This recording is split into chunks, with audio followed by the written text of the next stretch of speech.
Amin.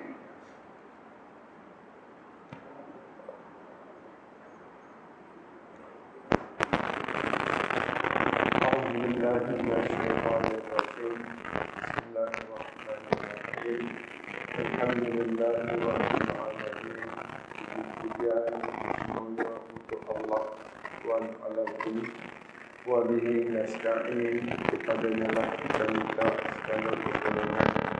Wassalatu wassalam ala rasulillahil amin. Selawat dan salam kita ke atas Nabi kita sallallahu alaihi wasallam, Al-Amin, seorang yang mendapat gelaran Al-Amin. Wa ala alihi wa sahbihi ajma'in. Selawat dan salam juga ke atas keluarga Nabi serta para sahabat semuanya. Wa man tabi'ahum bi ihsanin ila yaumiddin. Dan doa kita kepada sekalian muslimin muslimat yang ikut Nabi, para sahabat sampai kepada hari kiamat. Allahumma rabbana ishrah lana sudurana, ya Allah ya Tuhan kami, Engkau lapangkanlah dada kami sekalian. Wa yassir lana umurana, Engkau permudahkanlah segala urusan kami. Waj'alna minal ladzina yastami'una al-qawla fayattabi'una ahsanah. Kau jadikanlah kami ini orang yang suka mendengar ayat-ayat-Mu, kemudian mengambil apa-apa yang terbaik daripada pengajian ini. Allahumma ja'alna min ahlil Qur'an, ahlullah wa khassatuh. Ya Allah, jadikanlah kami orang yang ahli dalam Al-Quran. Mereka itulah ahli Allah dan orang khas Allah. Allahumma rzuqna sakinah al-malaikah wa zikrallahi fi man indah. Ya Allah, ya Tuhan kami, kurniakanlah kepada kami dari sisi Engkau tenang hati kami, sempurnakanlah rahmat-Mu ke atas kami, sertakanlah bersama kami para malaikat berdoa dan mengaminkan doa-doa kami, serta ingatan-Mu ya Allah kepada kami sentiasa, khususnya dalam majlis-majlis-Mu bersama para malaikat. Allahumma shfi mardana wa mardal muslimin. Ya Allah, Engkau sembuhkanlah siapa jua yang udur sakit yang ada dalam majlis ini, khususnya keluarga kami serta kaum muslimin muslimat seluruhnya. Allahumma hab lana hukma wa alhiqna bis salihin. Ya Allah yang Tuhan kami, anugerahkanlah kepada kami hikmah, iaitu ilmu yang memudahkan kami dalam urusan hidup dunia dan akhirat, serta Engkau golongkanlah kami ini di kalangan hamba-hamba-Mu yang saleh. Amin ya rabbal alamin. Alhamdulillah. Hadirin para tetamu Allah sekalian yang dikasihi Tuan Haji Abdul Rahman, imam-imam, ahli taqwa masjid serta sahabat-sahabat yang hadir di rumah Allah Subhanahu wa taala sekalian. Syukur pada Allah kerana kita dapat bertemu setelah lama diberi MC untuk tidak bertemu, dan kita semua kita boleh duduk rumah dalam keadaan yang pahala pun sama juga, sebab kita MC. Awal MC gaji dia jalan walaupun dia tak pergi. Kita dianugerahkan MC oleh Allah untuk tidak ke rumah Allah dalam jangka masa yang juga lama. Itulah satu keistimewaan yang diberi kepada orang-orang ahlillah, orang-orang yang menjadi AJK Allah. Maksud saya AJK Allah ni orang yang sentiasa dengan Allah.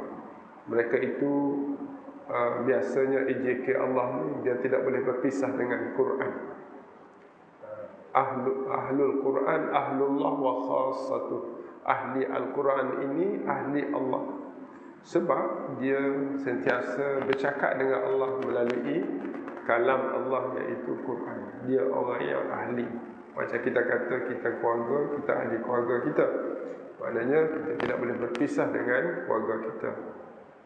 Begitu jugalah dengan orang yang sentiasa dengan Al-Quran, dia tidak boleh berpisah dengan Al-Quran, maknanya dia tidak berpisah dengan Allah. Maka dia adalah ahli Allah dan orang khas, orang special bagi Allah Subhanahu Wa Taala. Orang ni kita takut bila kita bersalah dengan dia, mungkin dia doa, dia beritahu pada Allah, Allah amat mendengar dia doa dia.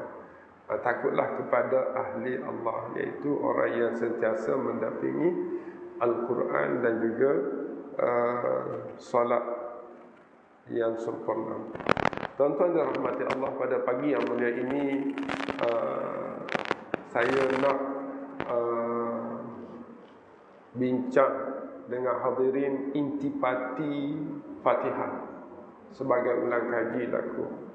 Sebab dalam musim PKP baru ni, kita banyak di rumah, banyak mentalaah kan nilai-nilai apa yang kita baca dalam Fatihah.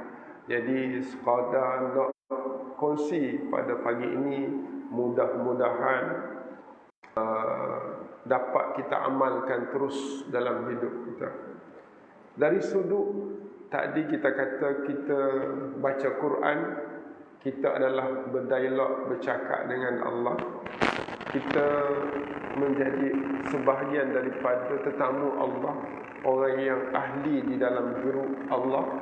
Kalau kita kata grup WhatsApp tu, kita ahli dalam grup tu special lah.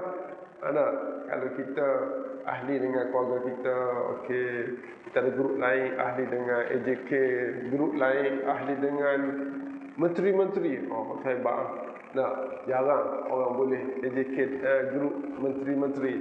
Dia WhatsApp main-main ada grup menteri, ada sembang-sembang. Kan? Maknanya mudah dia nak berkomunikasi. Kita ada WhatsApp dengan Allah. Sentiasa bersembang, tanya khabar tentang Allah. Apa WhatsApp kita dengan Allah? Fatihah. Kan? Fatihah. Allah jawab. Kita kata alhamdulillah, Allah kata oh terima kasih kau puji aku. Alhamdulillah rabbil alamin arrahman, ya Allah engkau letak aku tempat yang paling mulia, terima kasih hamba-Mu. Kan? Malik Yaumiddin, kita kata besok bila kami mati jumpa, engkaulah raja ya Allah, terima kasih engkau terima aku sebagai raja di hari kiamat nanti, di hari engkau dibangkit. Iyyaka na'budu wa iyyaka nasta'in, kita sebagai hamba WhatsApp ke dia, kita kata apa? Ya Allah, aku tak sembah kecuali engkau dan aku tak minta tolong kecuali engkau. Allah kata betul kamu ni? Dia jawab kan? Kita kata betul. Kalau betul, hadza baini wa baina 'abdi, ini janjimu dengan aku. Fali 'abdi mas'al, wahai hamba-Ku, mu nak apa kita? Kan? Itu dialog WhatsApp kita dengan Allah Subhanahu wa Ta'ala. Kemudian kita nak beribadat hanya kepada Allah, kita nak minta hanya kepada Allah. Boleh jadi dalam hidup kita ni kita lupa pada Allah. Macam mana nak kita ini tak lupa pada Allah? Kita kata ihdinas siratal mustaqim. Ya Allah, aku ni sibuk lalu kan, aku ni lalai, aku ni alpa, aku ini macam-macam sombong. Ihdinas siratal mustaqim, dalam aku nak abdi diri padamu, engkau tunjuklah aku bagaimana yang terbaik. Dalam aku nak minta tolong padamu, mungkin aku terlepas pandang, engkau tunjuklah yang terbaik untuk aku minta tolong denganmu. Tengok dia punya lengguk berdialog, kita WhatsApp dengan Allah. Allah kata, okey, jalan untukmu ikut siratal ladzina an'amta 'alaihim, iaitu jalan orang yang dulu selamat ke atas neraka. Siapa? Minan nabiyyin. Orang nabi-nabi itu selamat, ikut dia. WhatsApp Allah pada kita. Wasyuhada, orang yang mati syahid di jalan Allah, kau ikut dia lah. Wasiddiqin, para siddiqin, pada orang yang benar di jalan Allah Subhanahu wa Ta'ala. Wassalihin, orang-orang yang saleh, kau ikut mereka, kau selamat, kata Allah. Waladhdallin, Allah kata jangan kamu ikut orang yang dhalim, orang sesat. Kan? Orang sesat ni orang baik, Tapi dia sesat. Siapa? Pokok Yahudi Nasrani. Dia ni orang ada agama. Dia ada agama, dia ikut pengikut para nabi. Orang yang mengikut para nabi, tapi kerana dengki, kerana tak nak terima Muhammad sallallahu alaihi wasallam, kadang-kadang kerana menyatakan Isa itu anak Allah, lalu Allah kata, mu sesat. Aku pun tak nak ya Allah orang sesat macam ni, tak nak ikut. Ghairil maghdubi alaihim, ghairil maghdubi alaihim waladdallin, ni orang sembah-sembah selain pada Allah. Bukan sekadar syirik, tetapi mereka sembah selain pada Allah. Bahkan orang yang tidak ada Tuhan, langsung mereka adalah orang zalim, sesat. Itu pun jangan ikut, kata Allah.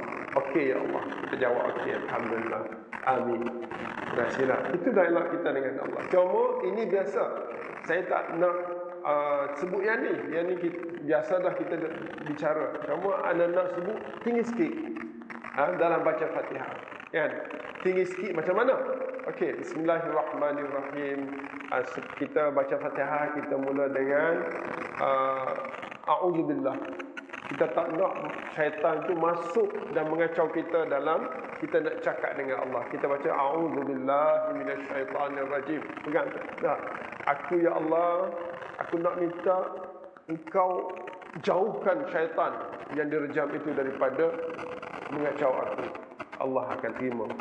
Sebab kita kata billah, a'udzu, aku berlindung dengan Allah, zat yang maha berkuasa, yang memiliki sifat-sifat yang 99 nama. Kan, dia Rahman, dia Rahim, dia Razzaq, dia Latif, dia Al-Muhaimin. Semua nama-nama itu kita berlindung dengan dia yang bernama zatnya Allah. A'udzu billah. Okey, Allah akan selamat kita daripada syaitan dan syaitan tidak akan mampu mendekati kita. Kemudian lepas kita baca a'udzubillah, tuan-tuan dirahmati Allah, kita baca bismillahirrahmanirrahim. Saya nak sebut sedikit nilai bismillah ni. Dalam bismillahirrahmanirrahim ada dua perkara yang kita kena hadam saat kita membacanya. Yang pertama, bahawa bismillahirrahmanirrahim itu adalah pengikat kepada sekalian amalan. Kalau orang itu tidak baca bismillah, dia melakukan amalan tanpa ikat dengan Allah, maka dia buat kerja sendiri-sendiri, tak ingat pada Allah. Walaupun dia ingat pada Allah, dia tidak ikat dengan bismillah, kan, dengan Allah. Satu, maknanya kalau dia Fatihah itulah yang dia nak. Kalau baca Fatihah, kita kata tak, bismillahirrahmanirrahim, baca Fatihah semua, alhamdulillah sampai akhir. Walaupun kita kata bismillah itu sebahagian daripada Fatihah, setengah pandangan ulama mengatakan ia tidak sebahagian. Kita yang bermazhab Syafi'i, bismillah itu sebahagian daripada Fatihah. Tetapi isi selepas itu merupakan apa yang kita hajati untuk Allah beri pada kita. Apa yang kita hajati nanti kita tengok. Jadi bila kata baca bismillah, yang ayat-ayat berikut itu adalah harapan dan keinginan kita kepada Allah. Kalau Allah beri isi yang kita baca dalam Fatihah itu, tak ada nilai dunia ini, tuan-tuan. Dunia yang kita nak ni semua akan dapat. Satu, itu benda yang kita kena faham daripada bismillah. Yang kedua, bila kita baca bismillah, kita tidak sebut zat Allah, kita sebut nama Allah. Tengok beza. A'udzu billah, Allah tu kan bismi dengan nama, kita tak sebut billah tu, bismillah, kita sebut nama Allah. Dalam bismillahirrahmanirrahim kita sebut dua nama Allah, iaitu Ar-Rahman, Ar-Rahim. Kita baca Fatihah, kan? Jadi dua nama Allah ini dia akan mengundang, memberi, memasukkan dalam nilai hidup kita rahmat. Sebab rahmat ini akan terhasil daripada kurniaan Allah daripada dua nama dia, iaitu Ar-Rahman, Ar-Rahim. Maka kita dapat rahmat. Bila kita baca bismillahirrahmanirrahim, dalam hati kita ini niat, ya Allah, Engkau rahmati aku, rahmatlah, Engkau rahmatilah aku dengan aku membaca Fatihah ini. maka segala yang ada dalam Al-Fatihah itu akan dirahmati Allah. Baca bismillahirrahmanirrahim. Jadi Allah rahmati. Tuan-tuan dirahmati Allah. Anda pun sebut selalu kan, tuan-tuan dirahmati Allah. Doa tu kan. Kadang-kadang orang doa kita tak kata apa, patutnya kita kata amin. Nah, tuan-tuan dirahmati Allah, amin ya Allah. Mudah-mudahan Allah rahmat aku. Baik, kalau Allah rahmat kita, apa yang untung? Apa yang untung? Ada 3 keuntungan kalau Allah rahmat kita. Pertama, dunia Allah beri sempurna.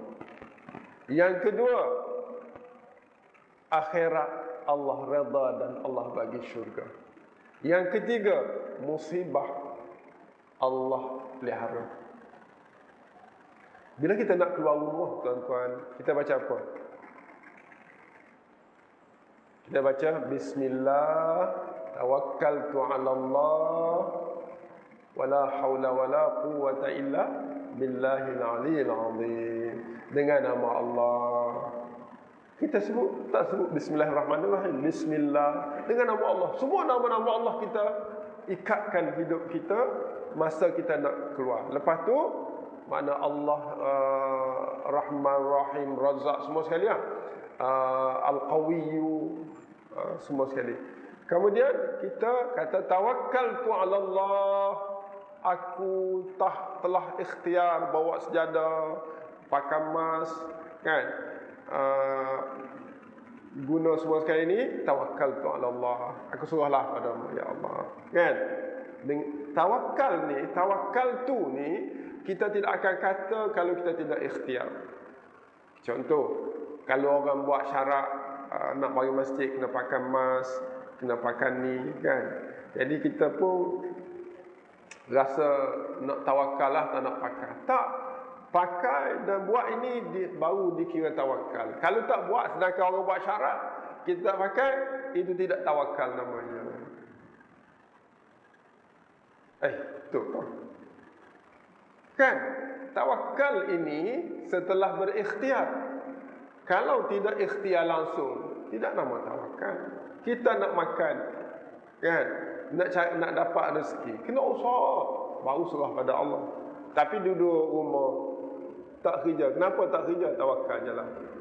Itu tidak betul dari sudut konsep tawakal.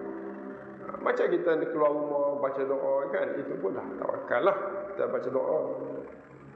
Baik, la haula wala quwwata illa billahil aliyyil azim, makna tiada daya dan tiada kekuatan kecuali dengan kekuatan yang diberi oleh Allah. InsyaAllah kita akan selamat.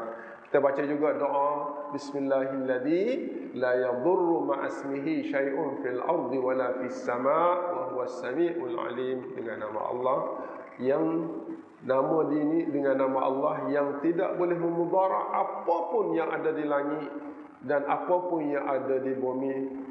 Wa huwas sami', dia sangat mendengar doa kita. Wa huwas sami', dia sangat mendengar doa kita. Al-alim, dia sangat tahu sejauh mana keikhlasan kita. As-sami', dengar kita baca doa. Sebab itulah kalau baca doa dia dengar di telinga kita sekurang-kurangnya. Al-alim, maha mengetahui tentang apa keikhlasan kita, sejauh mana keikhlasan hati kita. Sebab itu baca 3 kali, Nabi suruh baca 3 kali pagi, insya-Allah kita akan selamat. Bismillahilladzi la yadurru ma'asmihi syai'un fil ardi wala fis sama' wa huwas sami'ul alim. Baca 3 kali, insya-Allah akan selamat. Itu bismillahirrahmanirrahim. Lepas kita baca bismillahirrahmanirrahim, kita menganggap sesuatu yang kita buat selepas baca bismillah itu satu ikatan yang padanya ada rahmat.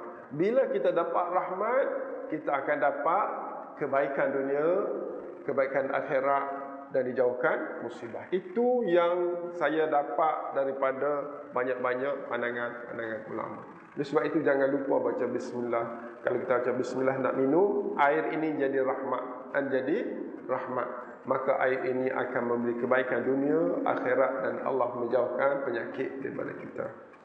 Baik tuan-tuan dan rahmat Allah, Lepas tu kita baca apa? Bismillah. Itu salah kan?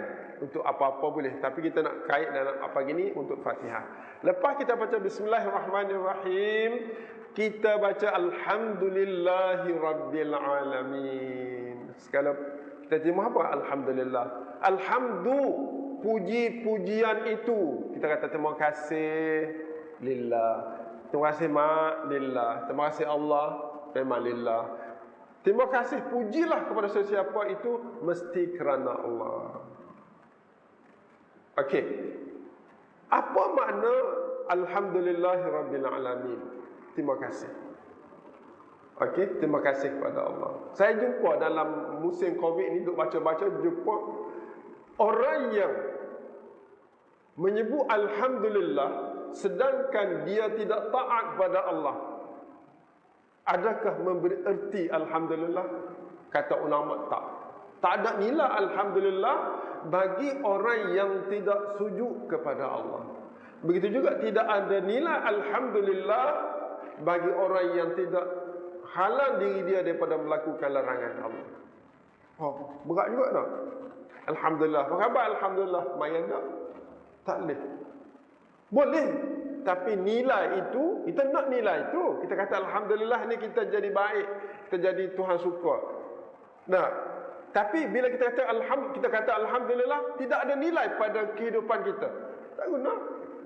Oleh sebab itu tuan-tuan dirahmati Allah, orang yang menyebut alhamdulillah, alhamdulillah itu makna syukur, dan nilai syukur itu akan memberi manfaat kepada orang yang bersyukur setelah dia taat kepada Allah dan dia jauhkan larangan-larangan Allah. Payah juga nak jadi alhamdulillah, nak jadi orang bersyukur. Banyaklah hujah-hujah yang dibawa oleh ulama, antaranya ayat 15 surah Sabah. Nah, washkuru lillah. Dia tak kata washkurullah, washkuru lillah. Bersyukurlah apa jua dalam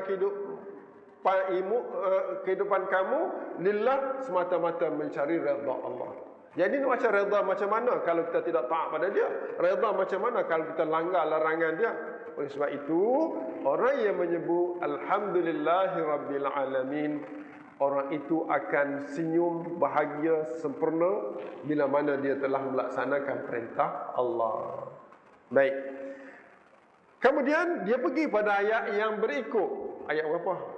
Kalau kita kira basmalah, bismillahirrahmanirrahim, satu ayat pertama, alhamdulillahirabbil alamin, ayat yang kedua, ar-rahmanirrahim, ayat yang ketiga.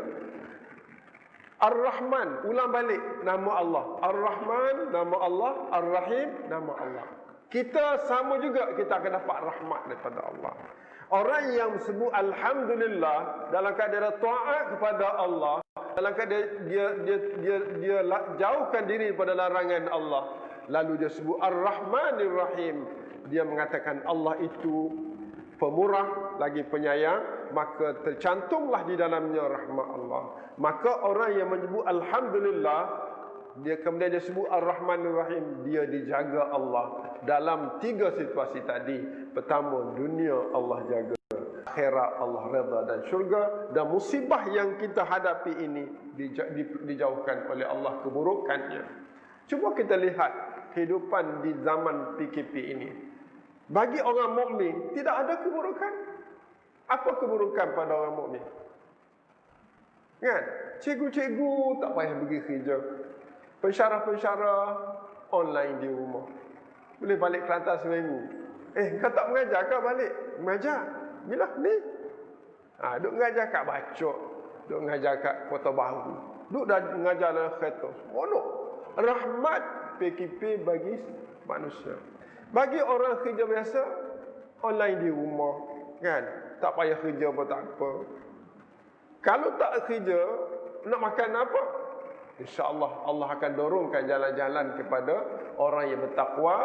Wa may yattaqillaha yaj'al lahu makhraja. Sesiapa yang mendekati diri kepada Allah, Allah akan beri jalan keluar. Sejauh mana kita dekat dengan Allah saat kita dikurung di rumah hari itu? Sejauh mana, berapa peratus masa yang kita guna hari itu untuk Allah, untuk Quran, untuk berzikir, untuk berselawat ke atas Nabi sallallahu alaihi wasallam, yang kita kata kalau tak usaha mana ada duit. Sejauh mana komitmen kita dengan Allah? Kalau kita dah komit semua tak jadi juga, mungkin kita boleh persoalkan. Tetapi kalau kita tak buat, cuma menunggu, itu mungkin kelemahan yang kita belum buat. Jadi tuan-tuan dan rahmati Allah, Ar-Rahmanir Rahim itu Allah menganugerahkan dunia, Allah redha akhirat itu, Allah jauh musibah itu tidak akan terhasil dengan Ar-Rahmanir Rahim kalau pada ayat sebelumnya alhamdulillah tidak menepati. Faham tak tu? Tidak menepati macam mana? Dia sebut alhamdulillah tapi tidak taat pada Allah. Jadi tidak dapat Ar-Rahmanir Rahim. Mungkin dia dapat Rahman, dia tak dapat Rahim. Orang yang mendapat Ar-Rahman, makna apa? Makna orang hanya dapat dunia, tapi Allah tak redha dia. Adakah selesa dia? Dia dapat satu tangan tak ada, tak sempurna. Kan? Oleh sebab itu, untuk dapat rahmat Allah, mesti ada Rahman, mesti ada Rahim. Dia kata, aku dapat rahmat Allah tak sembahyang pun. Tak. Rahmat Allah ini dia mensyaratkan dunia boleh, akhirat boleh. Dan nak dapat dunia boleh, akhirat boleh, mesti kena ada Ar-Rahman dan kena ada dengan Ar-Rahim. Itu. Baik, kita selesa kita Al-Maliki Ar-Rahmanir Rahim, kita dianugerahkan oleh Allah. Okey, kita berdepan dengan alam kematian. Kita yang hadir hari ini majoritinya orang kata kubur tu duk panggil tak tahu bila, mungkin lambat, mungkin cepat, kan? Apa janji kita dengan Allah saat hidup ini untuk kita bertemu Allah saat Allah matikan kita? Kita kata Maliki Yaumiddin. Baik, apa makna Malik? Raja. Raja ni apa makna? Yang memerintahlah, kan? Yang menguruslah. Raja Malik ni, kalau kita raja, raja perintah kita, Sultan Selangor perintah jarakkan tau, kita pun jarak. Pihak Jais Paik pun laksanakan. Kita pun ikut juga semua. Sebab apa? Perintah daripada Tuanku Sultan. Sebab apa? Sebab dia Malik. Bila? Sekarang zaman PKP. Besok bila kita kembali kepada Allah, siapa jadi raja? Allah. Dia nama Malik. Bila? Yaumiddin, hari manusia akan dibalas, iaitu Yaumiddin, hari pembalasan. Kalau dia raja, kita dah selesa pada kita Bismillahirrahmanirrahim, kita dah ikat hidup ni kerana dia. Kemudian kita Alhamdulillahirabbil alamin, kita bersyukur pada Allah kerana kita dapat laksanakan perintah Allah. Ar-Rahmanir Rahim, kita selamat dunia sama akhirat, musibah pun kita lepas. Malik Yaumiddin, besok aku nak bertemu denganmu ya Allah. Saat kita mengatakan Malik Yaumiddin, engkaulah pengurus, pentadbir, pemerintah pada hari pertemuan nanti. Apa kita minta saat kita kata Malik Yaumiddin? Kita minta dua. Yang pertama, ya Allah, engkau lepaskan aku daripada neraka. Ya Allah, engkau masukkanlah aku ke syurga Firdausmu. Saat kita buat tu jangan cepat sangat, macam Fatihah kan. Malik Yaumiddin, kena relax saja kan. Malik Yaumiddin. Dalam Malik Yaumiddin tu harap Allah lepas neraka. Sebab masa pertemuan ni Allah masukkan ke syurga. Okey, kau nak masuk, betul ke? Ya. Kau kena taat seterusnya kepadaku. Lalu kita kata, iyaka ya Allah. Itu perjanjian tu. Jadi lipat ayat yang pertama berkaitan dengan pegangan kita dengan Allah Subhanahu Wa Taala. Pegangan kita kepada Allah. Satu perjanjian, pertama ikatan hidup, Bismillahirrahmanirrahim. Yang kedua, segala perintah tunduk kepada Allah. Yang ketiga, Allah janji dunia ini Allah mudahkan kepada kita, musibah Allah jauhkan. Di akhirat, saat kita bertemu dengan raja kita, iaitu Allah Subhanahu Wa Taala, Malik Yaumiddin, kita minta Allah jauh daripada neraka, masuk syurga kita. Okey, itu kau janji dengan aku, kata Allah. Kita pun janji, iyyaka na'budu wa iyyaka nasta'in. Hanya engkau ya Allah kami beribadat. Betul ke? Betul. Bukti apa? Aku sanggup mari waktu pagi, kan? Sanggup mari waktu pagi, saat orang tidur sedap. Dahlah tidur pukul 2, bangun pukul 6, pukul 5.30, siap-siap mari masjid. Kerana apa? Iyyaka na'budu. Aku nak mengabdi diri padamu ya Allah. Nanti demam, tak cukup tidur 6 jam. Wa iyyaka nasta'in. Aku minta engkau bantu ya Allah. Itu hidup kita. Itu hidup kita. Seronok kan? Itulah yang saya rasa benda yang saya nak share kepada hadirin. Yang biasa tu biasalah, tetapi bila kita baca Fatihah, kita seronok dengan Allah Subhanahu Wa Taala. Sepatutnya tidak ada satu nilai kesedihan dalam hidup kita, tidak ada satu nilai kecewa dalam hidup kita. Tuan-tuan dirahmati Allah, saat kita berumur ni, kita kena kejar beberapa amalan yang kita kena beratkan timbalan amal kita. Hari tu saya ada beberapa amalan yang buat sikit cepat, kan? Antaranya, jangan tinggal solat berjamaah. Sebab solat jemaah ni panjang usia dalam taat. Contoh, subuh tadi kita solat berjamaah, umur kita dah 27 hari, kan? Dalam 27 hari itu, dalam manfaatnya, dalam solat berjamaah diganda 27. Maknanya kalau orang semayang seorang, dia dapat 1 hari je hidup dia. Dan manfaat kalau Allah terima solat dia semayang seorang, hari tu je lah. Hari lain tak, sebab dia hanya 1 kali 1. Bagi orang solat jemaah, dia 1 diganda 27. Maknanya kena hidup 27 hari baru menyamai orang solat berjemaah.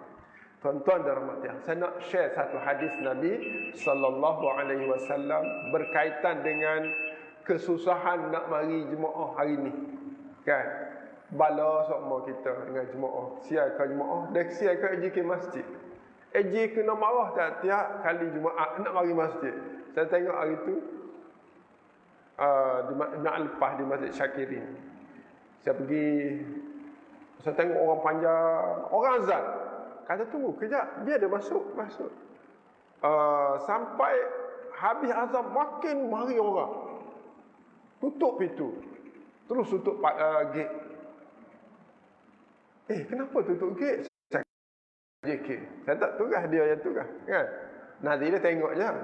Kan Nazir buat kerja. Kalau buat kerja jangan jadi Nazir. Saja je, kan? Nazir ni maknanya dia lihat, cek segala-gala yang salah dia kena tanggung, kan? Saya pun tengok, masuk ah. Bagilah dia masuk. SOP gini.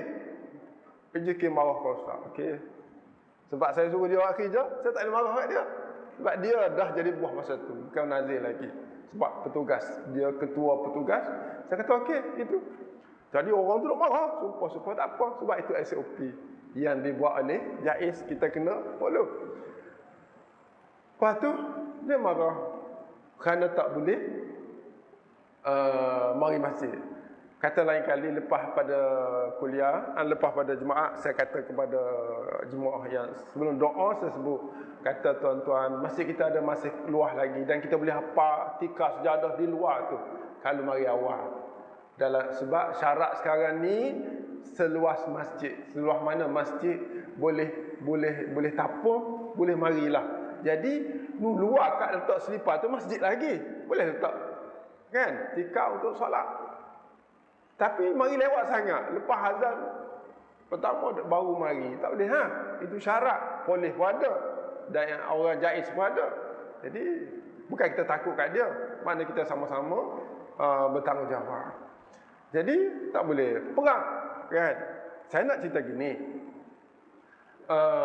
Dalam hadis Nabi sallallahu alaihi wasallam berbunyi, "Lau ya'lamun nas ma fi an-nida was-saffil awwal thumma lam yajidu illa an yastahimu lastahamu." Itu makna lebih kurang.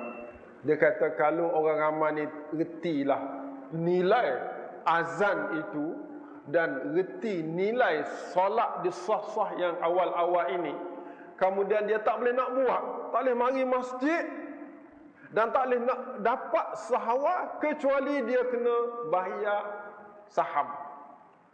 Bagi saham makna kena ngundi, ulama kata kena bayar untuk mendapat sah pertama, dan untuk mari masjid dia kena bayar.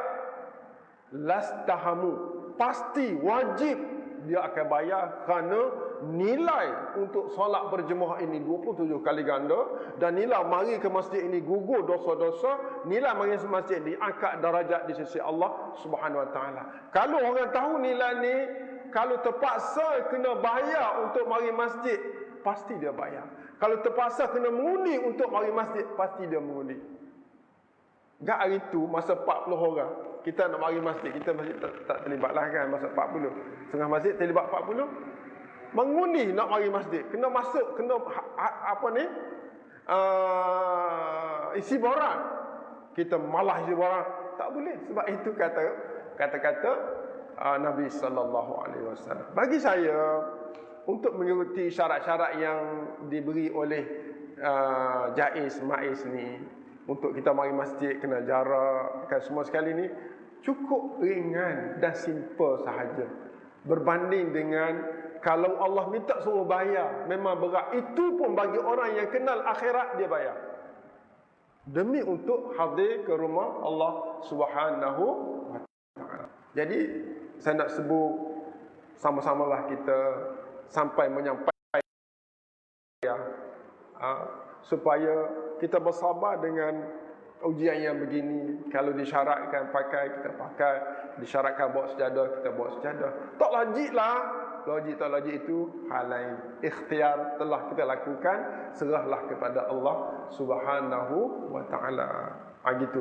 Yang penting kita buat. Ada orang berpandangan, mungkin di masjid ni ada, dan masjid saya pun ada.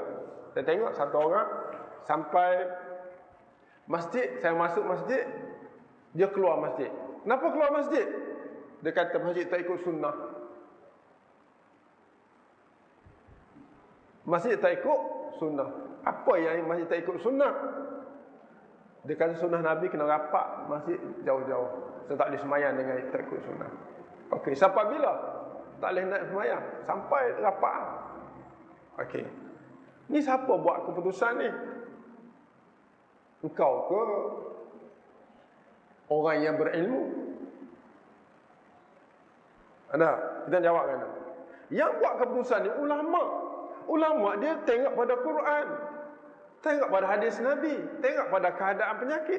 Adakah kita nak campak diri kita ke dalam lembah kebinasaan setelah dikaji penyakit-penyakit gini? Jadi salah kalau kita buat bersikap begitu. Jangan. Jadi kalau berpendapat begitu, kita kata tak nak pergi masjid kerana jarak tak ikut sunnah. Bukan selamanya. Kita datang masjid, berdoa minta Allah buangkan ni, dan insya-Allah lepas itu kita kembali kepada asal. Satu. Yang kedua, ada satu pandangan yang mengatakan saya nak SOP sendiri, di mana saya tidak akan mari masjid selagi mana pembersihan COVID-19 tidak benar-benar hilang. Jadi saya nak mari tahun depan. Kan, saya nak sembahyang rumah tahun ni. Sedangkan ulama putus kena mari. Kita buat putusan diri. Okey, tak apa, kita boleh terima sebab itu. Ingat tuan-tuan, mati kita tak tahu bila. Kan? Muda ke tua, bagi saya bila diberi peluang untuk datang rumah Allah, belum-belum untuk datang. Kalau kita tak datang, tiba-tiba Allah ambil kita sebelum masjid kita berlangkah, agak-agak munasab, orang kata siapa hati, ataupun kita kata rasa nak pergi jumpa Allah nanti. Kau tak pergi masjid, kita nak kata COVID ya Allah, orang lain pergi. Kita jawab macam mana? Peluang nak pijak kaki ke rumah Allah saat Allah telah panggil kita dan dibolehkan, diputuskan boleh dengan syarat-syarat tertentu, kita tidak berlomba-lomba. Sedangkan Nabi menyebut bahawa kalau manusia tahu betapa hebatnya sembahyang Jumaat tu, kan duk sah-sah yang awal itu, tak boleh mari kecuali kena syarat-syarat tadi, dia akan buat. Tiba-tiba kita membuat keputusan sendiri, tak nak mari kerana rasa tidak selamat pada diri kita, sedangkan orang dah buat keputusan. Bagi saya, pandangan ini juga patut dinilai kembali. Jangan menurut peribadi, ikutlah pandangan ramai. InsyaAllah kita bahagia dunia dan bahagia akhirat. Tuan-tuan dirahmati Allah, itu sedikit nasihat saya daripada apa yang kita baca daripada hadis dan Quran Nabi, ayat-ayat Quran. InsyaAllah kita akan selamat, dan saya doakan kepada kita semua berbahagia dunia dan akhirat di bawah rahmat Allah Subhanahu Wa Taala. Untuk pagi ini sekadar itu saja. Mudah-mudahan apa yang baik kita sama-sama amalkan. Anda banyaklah baca bismillah dalam semua perkara.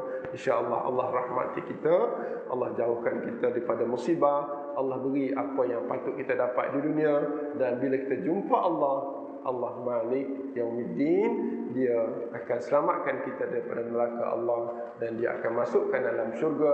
Di sana kita hidup buat selama-lamanya, dan kita bermasyarakat seperti ini.